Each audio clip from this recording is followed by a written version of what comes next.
Le 16 novembre 2024, pendant le week-end du Salon du Livre Gourmand de Périgueux, et alors que les manifestations des agriculteurs à l'hiver 2024 reprenaient de l'ampleur avant la signature du traité de Mercosur avec l'Amérique latine, et juste avant le Salon de l'agriculture 2025, pendant le week-end du Livre Gourmand de Périgueux, le 16 novembre 2024, une conférence a été organisée, une rencontre débat qui s'appelait Le modèle de l'agroalimentation, on le tue ou il nous tue, avec deux personnalités qui animaient cette conférence.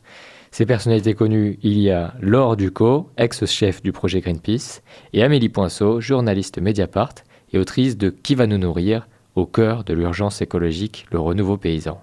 Voici cette conférence.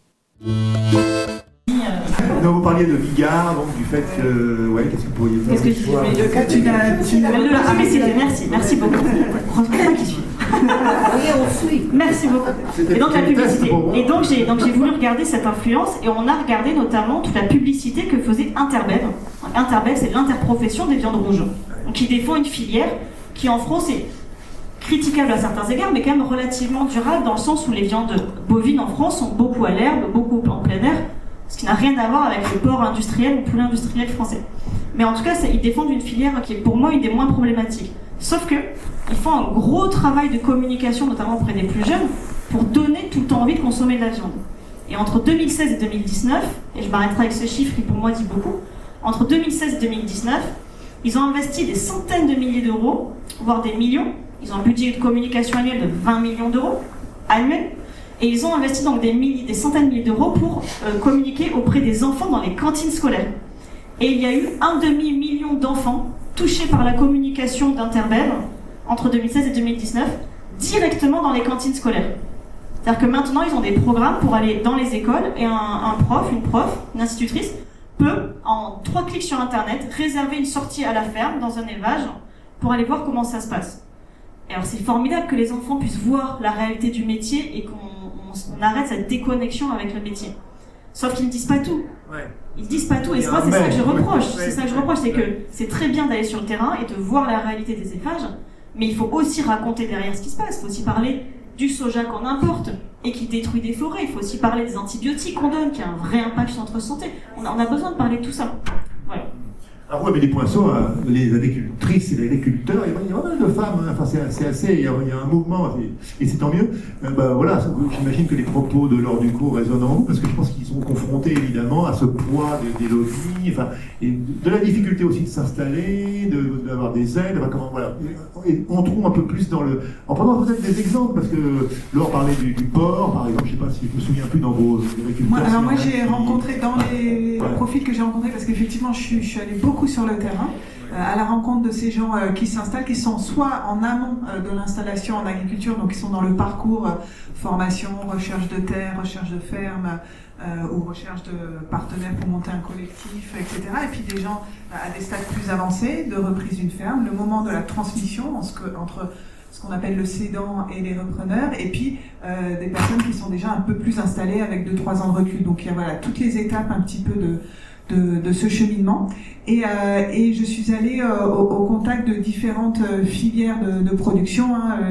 Les gens que j'ai rencontrés font toutes sortes de choses différentes. Et donc côté élevage, c'est pas tant élevage porcin, mais que élevage ovin et bovin. Voilà. Donc voilà, je suis allée voir des éleveurs de brebis et des éleveurs de vaches notamment. Et où en fait tous les gens que j'ai rencontrés, c'était pas forcément volontaire à la base, mais il se trouve que c'est les gens que j'ai trouvés sont tous préoccupés par la question climatique et la question de la biodiversité. Voilà, c'est cette génération qui s'installe aujourd'hui en agriculture, elle a ça vraiment chevillé au corps. Ça, pour certains, c'est même aussi une des raisons, enfin ça a été des prises de conscience écologiques qui font qu'ils vont vers ce secteur-là. Pour produire justement voilà, des produits de façon cohérente avec voilà, ce qui nous entoure. Et donc pour ce qui est des éleveurs, du coup, certains voilà, m'ont clairement dit, enfin oui tous en fait, qu'ils font vraiment, ils veulent surtout pas être dépendants justement du soja et du maïs importé. Et donc ils font avec les ressources existantes sur leur ferme. Donc ils adaptent la taille des cheptels aux hectares dont ils disposent. Ils essayent notamment, alors là je pense à Mathilde et Patrick, un couple donc, que j'ai rencontré sur le Larzac, qui eux, en plus, font quelque chose, y compris sur le Larzac, où on a toujours été quand même assez hyper progressiste et hyper alternatif. Voilà. Eux-mêmes vont encore plus loin que les gens qui les entourent, en exploitant avec leurs brebis les boisements, en fait, ils font ce qu'on appelle des parcours avec leurs animaux, qui sont pas ce qu'on fait de manière classique. Ils vont dans des endroits où en fait il y a aussi de la ressource qui était un petit peu à l'abandon, et ce qui permet aussi en été, et ça c'est aussi le discours de Morgane en Loire-Atlantique, de mettre aussi les animaux à l'ombre. Parce que les animaux souffrent aussi de plus en plus du changement climatique. Donc il y a vraiment une recherche de cohérence entre le défi climatique et ce qu'on peut faire concrètement sur la ferme où on se trouve. Alors c'est vrai que alors, du coup, il y a cette question que vient aborder donc à l'instant Amélie, ce mal-être. C'est un des chapitres de votre livre. Il y a à la fois, pour mieux comprendre, peut-être entrer un peu plus encore au cœur de la problématique, c'est comment finalement il y a une myriade d'organisations, mais une poignée finalement d'acteurs tout-puissants. C'est l'un des chapitres de votre livre. Et comment finalement le complexe aussi agroalimentaire contrôle les terres et les machines. Et puis la question qu'abordait à l'instant Amélie, c'est le mal-être des producteurs lié au dérèglement climatique, lié et puis à l'effondrement de la biodiversité qui est au cœur du problème. C'est 3 points. Ouais. Est-ce qu'on peut peut-être essayer de... Oui, non, j'essaie de faire progresser les choses. C'est vrai qu'on n'a pas tout abordé. Non, mais bien sûr. Et ce qui est à la fois tragique et à la fois porteur d'espoir, c'est que l'agriculture, elle est à la fois un facteur de dérèglement climatique, d'effondrement de la biodiversité, en tout cas certaines agricultures. Pas toutes, heureusement, mais quand même, enfin, je veux dire, même un élevage bovin à l'herbe extrêmement durable en soi, d'un point de vue biodiversité par exemple, il émet du méthane, et c'est quand même c'est le premier gaz à effet de serre dans l'agriculture. Donc, on a quand même un sujet, et l'agriculture et le changement des terres est le premier facteur d'érosion de la biodiversité au monde. Et aujourd'hui, il y a une étude du CNRS qui est sortie il y a relativement récemment, qui montrait qu'on a perdu 1/3 des oiseaux affiliés aux zones agricoles. 1/3 du fait de la fragmentation des habitats et du recours massif aux pesticides qui tuent les insectes et donc qui fait que les oiseaux n'arrivent plus à se nourrir. On a perdu 80%, c'est une estimation par les scientifiques, de 80% des insectes, notamment volants, en Europe, du fait de l'agriculture intensive. Et en même temps, l'agriculture, elle est victime de ça. Elle est victime de ça puisqu'en fait, les pollinisateurs permettent de polliniser par définition certains produits. Notre alimentation dépend de la pollinisation, en tout cas certaines cultures. Et d'un point de vue climatique, l'agriculture émet beaucoup de gaz à effet de serre. En gros, l'alimentation, c'est 1/4 des émissions de gaz à effet de serre des Français et des Françaises. L'agriculture, si on prend que le secteur agricole et pas toute l'alimentation, en gros, on émet autant que le secteur de l'industrie, que les industries. On est moins que les transports. Les transports, c'est 31% de gaz à effet de serre, 31-32%. L'alimentation, on est à 19%. L'agriculture, pardon. Et donc elle est un facteur, et en même temps, elle subit les dégâts. Moi, j'ai plein d'amis éleveurs agriculteurs, notamment par exemple dans le Tarn, qui est une des régions qui est touchée par la sécheresse, et en fait ils me disent mais on ne sait plus quoi faire, c'est-à-dire qu'ils aimeraient pouvoir même s'adapter, donc ils sont maraîchers en bio sur une grosse ferme, productive, vraiment relativement intensive, mais tout en bio, sans aucun produit, etc. Mais en fait ils ne savent même pas comment s'adapter. C'est bien le problème avec le changement climatique, avec le dérèglement, c'est que tous les événements climatiques extrêmes deviennent tellement intenses, mais tellement incontrôlables, tellement imprévisibles, qu'en fait, ils ne savent même plus quoi faire pour s'adapter. Et donc, en fait, c'est dramatique. Et c'est peut-être ça qui est une des clés qui fait que l'on va réussir à changer de système. Peut-être, sauf qu'aujourd'hui, pour faire le lien avec l'actualité, les parlementaires ne sont pas en train de prendre la route d'un changement de système pour s'adapter à ces questions-là. Par exemple, arrêter de produire du maïs extrêmement gourmand en eau en plein été, quand c'est là qu'il y a moins d'eau, par exemple. Eh bien non, plutôt de réfléchir à un changement de système qui permettrait qu'on ait plus de résilience au niveau agricole et donc alimentaire. On préfère construire des bassines notamment, et les bassines ne sont pas toutes problématiques, mais il y en a certaines qui le sont. On préfère les stocker, faire pomper de l'eau dans les nappes phréatiques en hiver, pour ensuite mieux les utiliser l'été, pour détourner les réglementations qui justement servent à préserver l'état des nappes phréatiques. Et donc en fait c'est très très très problématique ce qui est en train de se passer. Et puis je parlais en effet du poids du système agro-industriel qui en effet est mené par quelques... Voilà. Pour entrer dans les coulisses un peu plus... Peut-être qu'on peut parler des ABCD. Est-ce que vous connaissez les GAFAM ? GAFAM, Google, Amazon, ça en général c'est connu. Est-ce que vous connaissez les ABCD? Moins connus. Et les ABCD, c'est les GAFAM de l'agro-industrie. En gros, ABCD c'est ADN, donc A pour ADN, B pour Bunge, ça s'écrit Bunge, C pour Cargill, et D pour Dreyfus, Louis Dreyfus Compagnie, LDC, les poulets loués, etc. Bref, donc c'est des grosses entreprises que la plupart des gens ne connaissent pas, ni l'acronyme ABCD, ni les noms que je viens de citer, la plupart sont inconnus, en tout cas pour les consommateurs qui ne sont pas du milieu agricole. Et sauf qu'en fait, ces ABCD détiennent entre 75 et 80% du marché mondial des céréales. Environ 80% des céréales dans le monde, les céréales, c'est-à-dire la base de l'alimentation du monde entier. Et ça, c'est très problématique. Il y a aussi un sujet que j'aborde un petit peu dans mon livre, mais comme c'est encore les prémices de ce domaine-là et des analyses, je ne m'y suis pas attardée, mais c'est la question du big data, la question du numérique, la question de qu'est-ce qu'on fait des données récoltées par des milliers d'agriculteurs dans le monde quand ils utilisent des GPS, certains robots. Pardon, je refais ma phrase dans l'autre sens pour être plus clair. Aujourd'hui, les agriculteurs ont de plus en plus recours au numérique. Alors en France, ils sont assez réfractaires, mais aux États-Unis, ils l'utilisent vraiment de plus en plus. Et qui ensuite peut récupérer les données qui sont sur les appareils utilisés par les agriculteurs? Eh bien, ce sont les fabricants de machines agricoles. Et donc, notamment, il y a certains fabricants qui sont des multinationales, qui sont très puissants dans le monde, qui aujourd'hui sont capables de dire en temps et en heure, de récupérer en temps et en heure des données de productivité des champs agricoles, notamment aux États-Unis. Et ce qui permet quoi? Ce qui permet à des traders sur les marchés financiers de spéculer en temps réel et donc de savoir où est-ce qu'en est la production. Et ça, c'est très dangereux, d'une part parce qu'ils spéculent, mais ensuite parce qu'imaginez si demain, on a une puissance américaine qui sait en temps et en heure où en est la production des céréales françaises. Et vous imaginez le pouvoir politique qu'elle détient si elle sait en temps et en heure quelle est la capacité de se nourrir d'un pays. Et donc en fait, ça c'est des choses qui sont en train d'émerger, il y a de plus en plus de chercheurs qui s'intéressent à cette question-là, et qui posent de grosses questions de souveraineté finalement. Alors, Amélie Poinceau, je disais en effet, on s'était vu il y a quelques mois à Montpellier, la Comédie du Livre, on avait parlé de votre livre, et à l'époque on parlait, c'était juste après Faire de l'agriculture, je crois, et on voit ce que abordait un peu Laure à l'instant, c'est que à chaque fois, ces lois qui sont poussées, la reconduction du glyphosate, il y a eu ça pour 10 ans, le coup d'arrêt européen à la baisse des pesticides, on se dit finalement, on va continuer, la loi agricole pour le renouvellement des générations qui a été repoussée constamment.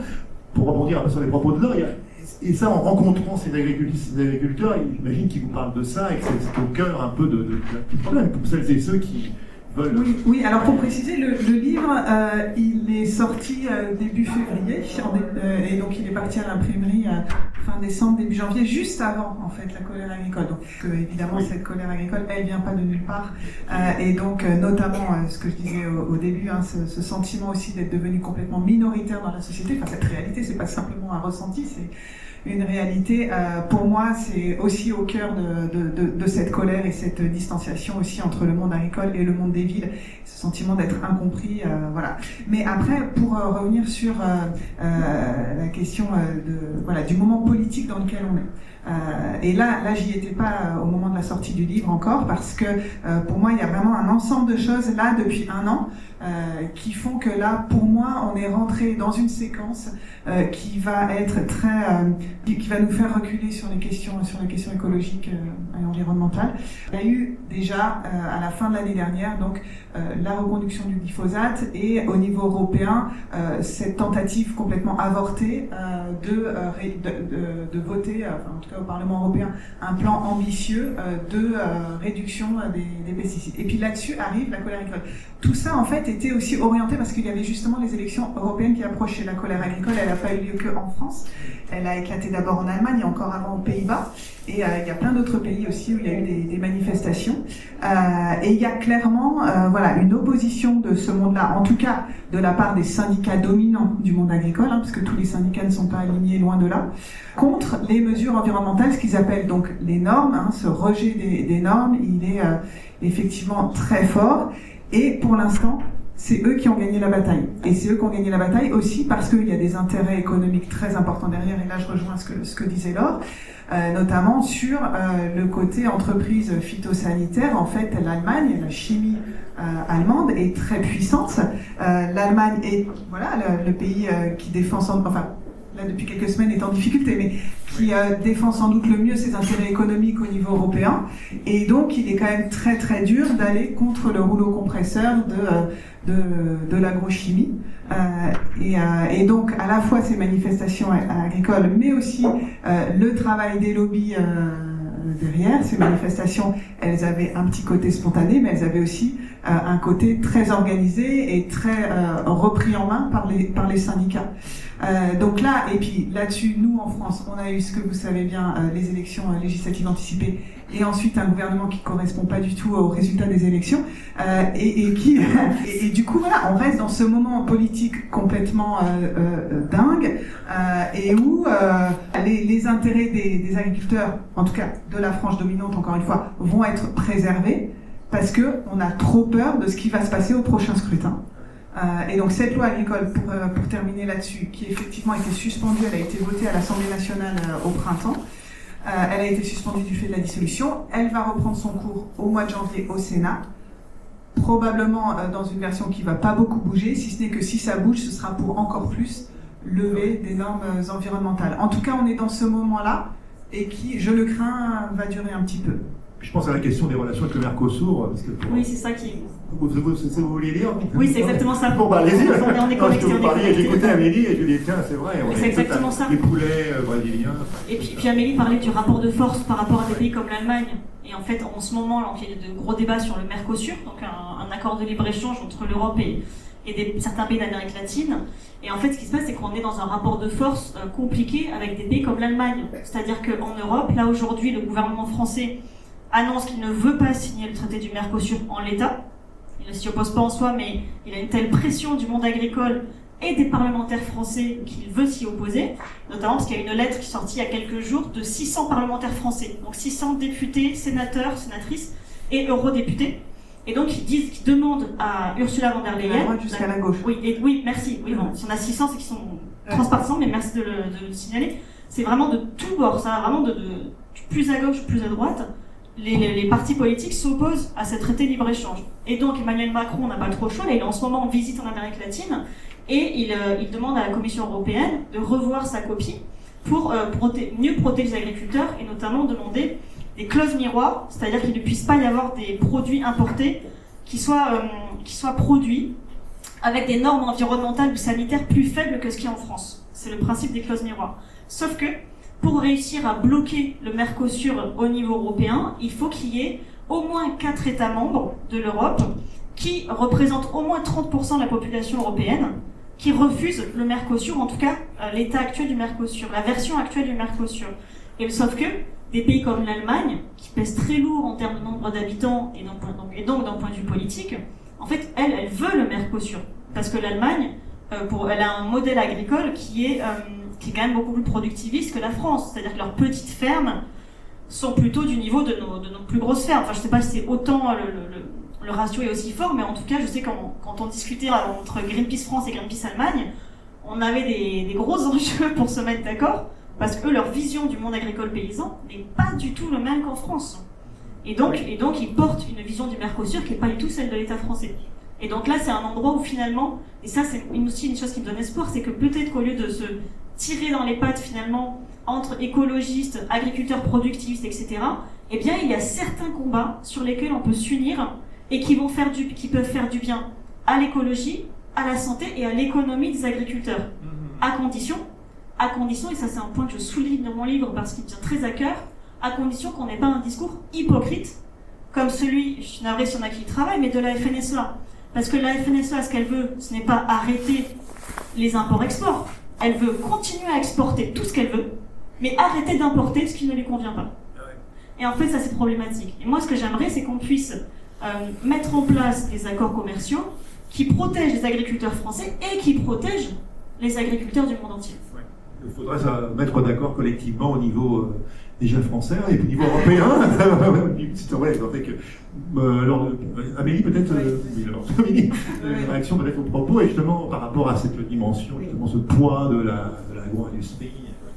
Oui, pour poursuivre ce que dit Laure, moi j'ai une approche aussi très très critique de la FNSEA, et au-delà de effectivement certaines attitudes qui peuvent être un petit peu hypocrites, comme tu disais, ou pas très franches, il y a aussi, par rapport au sujet que j'ai creusé dans mon livre, une non prise en compte de toutes ces personnes qui aujourd'hui s'installent en agriculture sans en être issues, alors que c'est une chance, comme je le disais tout à l'heure.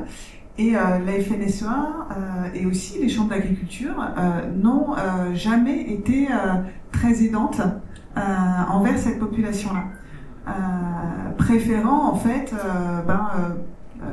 le maintien de la population agricole, issue du milieu agricole. Et aujourd'hui, en fait, les associations qui aident, parce qu'en fait, il y a des associations qui aident et qui accompagnent tous ces nouveaux profils, sont pour beaucoup des associations liées à la Confédération paysanne, qui, depuis déjà une quinzaine d'années, a bien vu cette bascule sociologique qui était à l'œuvre. Et aujourd'hui, la FNSEA et les chambres d'agriculture, d'ailleurs le président des chambres d'agriculture me l'a reconnu, je l'ai interviewé, il l'a reconnu lui-même en disant que jusqu'à présent, c'était pas le travail des chambres d'agriculture que d'aider ces gens-là. Bon, ce qui est un petit peu fou quand on voit aujourd'hui que 40% en fait des personnes qui s'installent en agriculture ne le font pas dans un cadre familial. Ça veut pas dire qu'ils sont pas du tout issus du milieu, mais en tout cas c'est un des chiffres qu'on a, parce qu'on manque encore de statistiques précises. Et puis 60% des personnes qui aujourd'hui se rendent dans les champs d'agriculture pour prendre des renseignements et commencer éventuellement un parcours d'installation, 60% donc ne sont pas issus du milieu. Donc c'est énorme. Ça ne veut pas du tout dire qu'elles vont aller jusqu'au bout du parcours. C'est en fait juste un premier point de ce qu'on appelle le point accueil installation des chambres, où là quand même on enregistre un petit peu qui sont les personnes qui se présentent.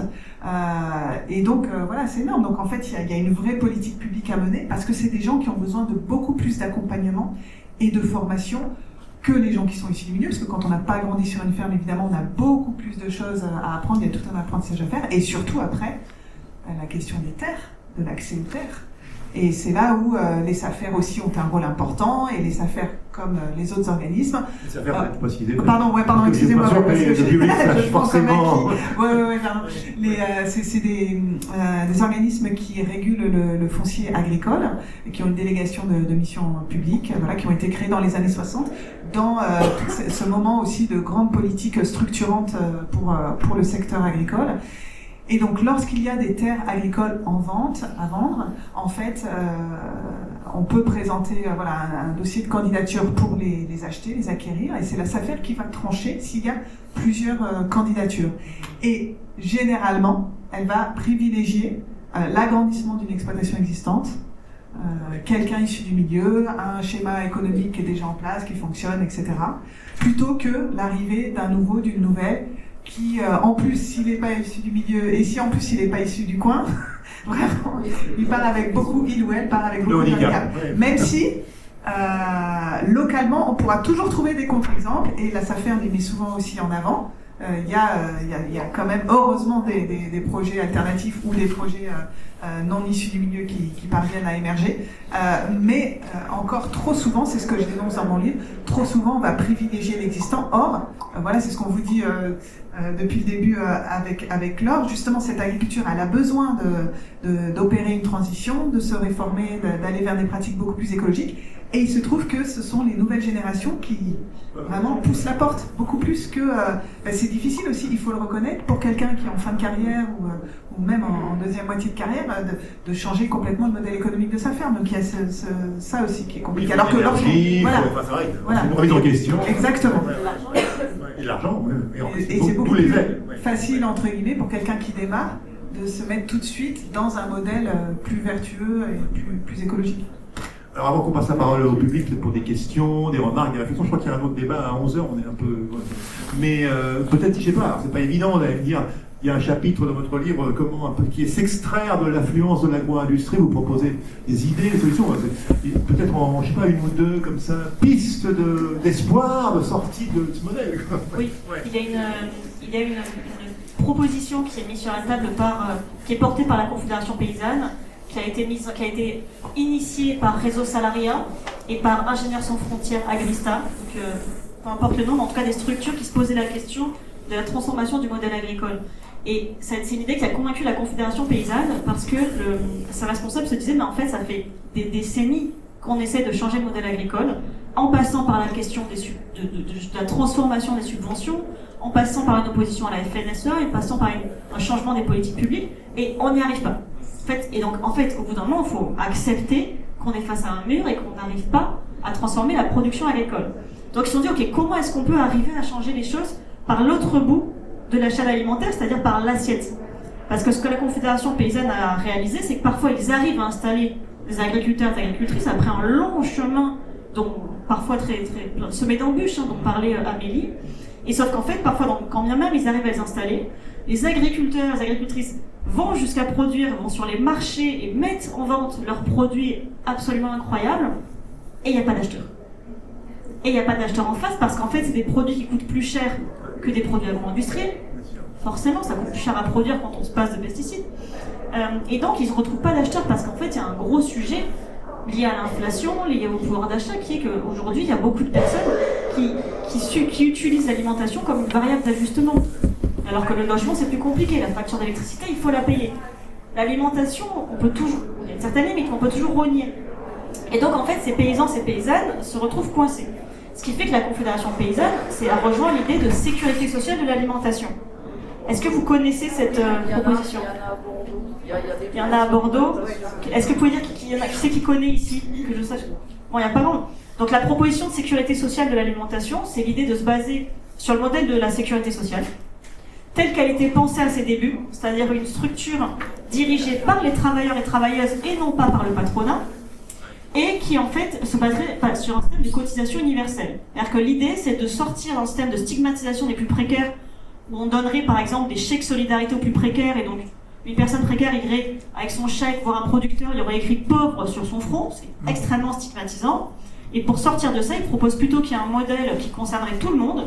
Et donc ce serait que l'idée que vous, moi, nous, on ait notre petite carte de l'alimentation, et que tous les jours on soit crédité de environ 150 € pour acheter des aliments.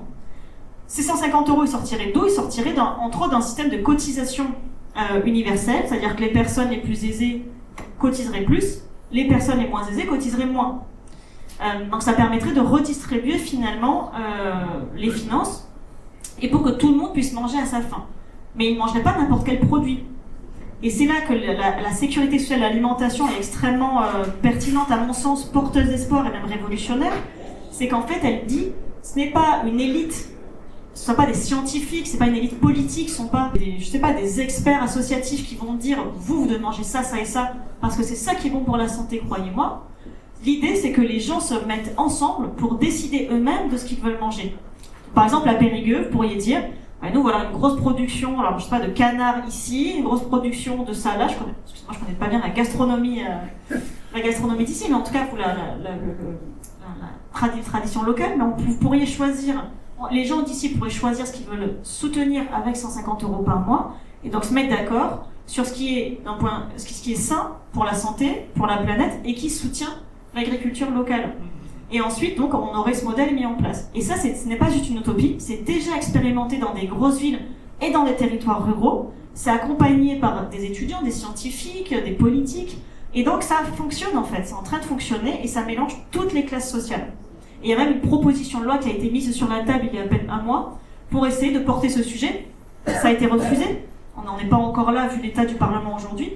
Mais en tout cas, c'est une idée qui chemine et qui pour moi est porteuse d'espoir. Un projet de commun au pluriel aussi ambitieux que nécessaire. C'est la sécurité sociale de l'alimentation dont vous parlez dans votre livre. Alors, Amélie Poinçon, quelle est la rencontre avec ces agricultrices et agriculteurs? J'imagine qu'ils sont plein d'idées. Peut-être vous, quelles sont une piste peut-être d'amélioration possible, d'espoir, d'ouverture vers un modèle différent? Oui, tout à fait. Moi, j'ai rencontré des gens qui m'ont donné beaucoup d'espoir. Et puis après, je le pointe aussi dans le dernier chapitre de mon livre, il y a des perspectives, en fait, pour aider justement toutes ces personnes, parce que, bon, encore une fois, pour s'installer sur une ferme, il faut du capital. Et même quand on est issu du milieu, ça peut être compliqué. Je raconte aussi l'histoire d'un fils de paysan qui cherche à reprendre la ferme de son père, mais qui ne parvient pas à la racheter parce qu'ils sont 5 ou 6 frères et sœurs et qu'il faut racheter des parts conséquentes aux oncles et tantes. Et ça se passe dans le nord. Et dans le nord, dans le nord de la France, les terres sont très chères. Mais donc, pour faciliter l'accès aux terres et pour installer toute cette relève, en fait, il y a plein de pistes possibles. Il y a des organisations comme Terre de Liens qui, en fait, sont financées grâce à de l'épargne citoyenne. Donc, tout un chacun, sans être agriculteur ou quoi, on peut mettre de l'argent de côté et ça permettra, en fait, à cette organisation d'acheter des fermes et d'y installer des personnes sans qu'elles soient obligées de s'endetter et de devenir propriétaires. En fait, elles ont un statut de fermier, de fermage, donc de locataire en fait en quelque sorte des terres. Et puis après l'autre perspective extrêmement intéressante et qui se développe, c'est le rôle des collectivités locales, des municipalités, parce qu'en fait il y a du foncier agricole partout, y compris même dans certaines grandes villes. Et donc là, c'est la possibilité, et je raconte quelques expérimentations, quelques schémas qui fonctionnent comme ça, où en fait des maires ont mis à disposition des terres. Et ça permet notamment à des maraîchers, des maraîchères de s'installer à moindre coût, mais vraiment à moindre coût. Ils n'ont pas du tout besoin de s'endetter, ils payent un modique loyer. Et c'est complètement vertueux pour la commune par ailleurs. Je précise que vos exemples sont pris dans beaucoup de régions. Voilà, c'est vraiment à l'échelon national, dans le nord, dans le centre, dans le sud, dans le sud-ouest, sud-est. Alors, il est bientôt, je crois qu'il y a un autre débat à 11h. Je ne sais pas si on a le temps peut-être de prendre une question, une remarque.